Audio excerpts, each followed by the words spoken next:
testified falsely against them by saying that they raped me when they didn't. And that was wrong. During the 11-minute... All right, y'all, what's going on? God, Buddy Sean, Elevation Nation Conversations. Let's get into it. This is a story right here I found, and I found it interesting because this sister, this is back in the day. I want to say the early 2000s, if I'm not mistaken, but I remember this story. She accused some lacrosse college kids of raping her. She was an exotic dancer. You know, she was out making the money, whatever, at some type of party that they threw, and she said that 3 of them raped her. And this is her confessing that she lied about that and telling her side or whatever. But let's take a listen to it, and I'll come back and give you what I think about it. Hit that like, subscribe button, drop a comment in the comment section. All right, y'all, let's go. President Crystal Mangum, the woman who accused 3 Duke lacrosse players of rape back in 2006, admits she lied. Yeah, the case made national headlines when Mangum, an exotic dancer at the time, said the players sexually assaulted her. They were arrested and their lacrosse coach was actually fired. CBS 17 investigative reporter Mary Smith joins us now with a telling the backstory of this story. Yeah, Mangum is currently behind bars after she was convicted of stabbing her boyfriend in 2013. In a recently released interview, she says she falsely accused the lacrosse players in hopes for their forgiveness. Crystal Mangum speaks with Katerina of Let's Talk with Kat at the North Carolina Correctional Institution for Women. That's where Mangum is currently serving a sentence after she was convicted of second-degree murder in 2013 for stabbing her boyfriend. Years earlier, Mangum accused 3 Duke lacrosse players of rape when she was working as an exotic dancer. The charges were dropped and the men declared innocent. In the interview filmed in November, she says she lied about the allegations against Dave Evans, Colin Finnerty, and Reed Seligman. They were my brothers, and they trusted me that I wouldn't betray their trust. And I testified falsely against them by saying that they raped me when they didn't.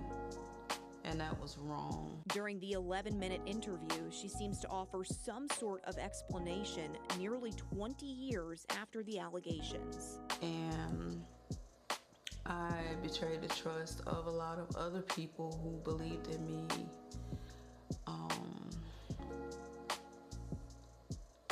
And made up a story that wasn't true because I wanted validation from people and not from God.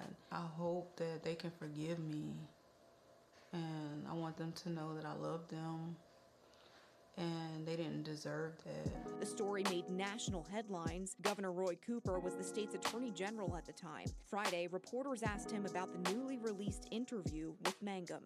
It was important for me to take that case from the local prosecutor, do an investigation to find the real truth.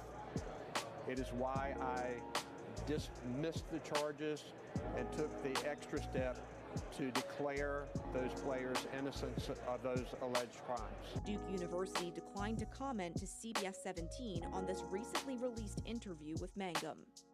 Trying to reach the 3 players accused in this case and the lacrosse coach who lost his job. We have not heard back. For a link to the full interview, head over to CBS17.com. Wow. That's crazy. So first of all, I want to say she definitely got some mental problems. This happened back in 2006, but she definitely has some mental problems, maybe some substance abuse, I don't know. But she's in prison right now for something else because she stabbed her boyfriend to death in 2013. So maybe she's been being abused all her life, or she's had issues with men or whatever the case is, but there's definitely some mental issues going on. She definitely needs to get help, and she definitely needs to be in jail where she's at right now. That's a man's biggest fear, is for a woman to accuse him of rape or abuse and they didn't do it. I don't know how that feels because I've never been in that situation, but that is every man's biggest fear, is being accused of rape or child molestation or any of that thing when you didn't do it. So kudos for these young men. I'm glad they were exonerated back then. The case never did go anywhere. They dismissed it. But she definitely deserves to be in jail. And I don't know what she was meaning when she said those are my brothers and I promised that I wouldn't testify against them. So I don't know what she means by that. That sounds a little weird. They look like they have totally different age ranges or whatever. So I don't know what that is, but my question is this.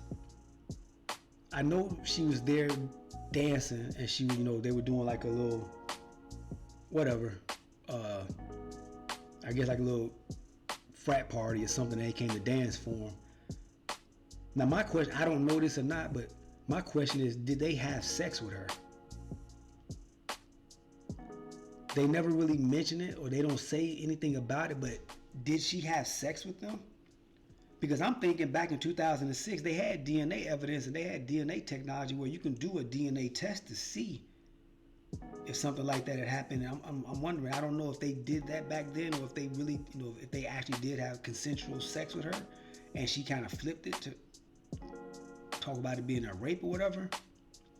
That's weird to me. So maybe, maybe that'll come out in the rest of the story, but I definitely remember this story. I think Al Sharpton and a lot of people like that kind of jumped on the case and they were making it like a civil rights issue or, they were making it like a racial issue. And this is just another one. This is another one of those cases where that whole narrative about believe every woman, women never lie, always believe women. You can't. I've never agreed with that.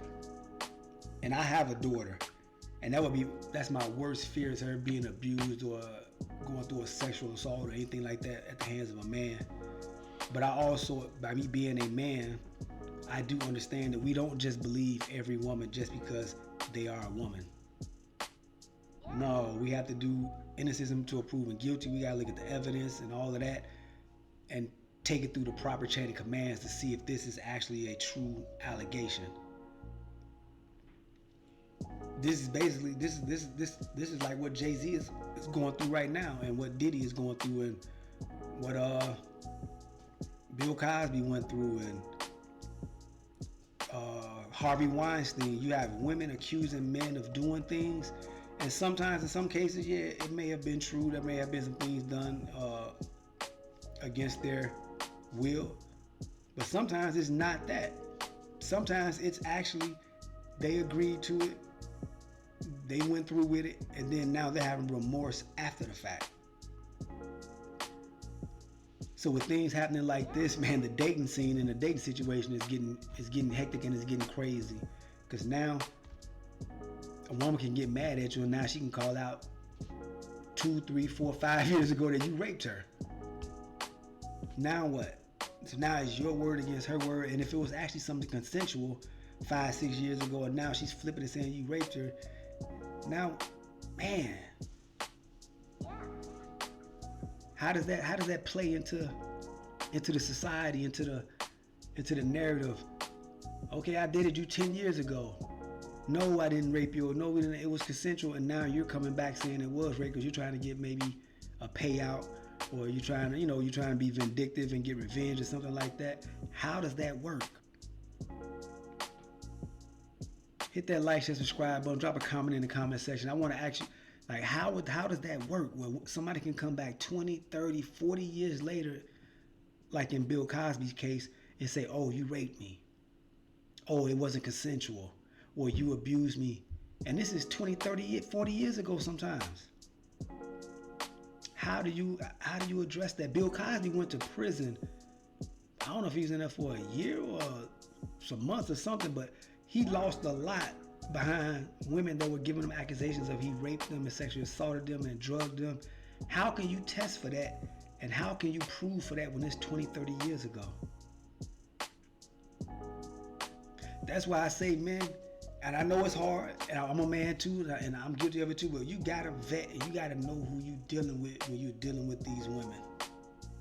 You have to know.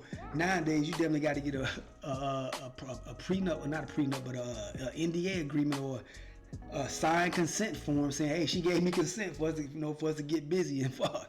I mean, what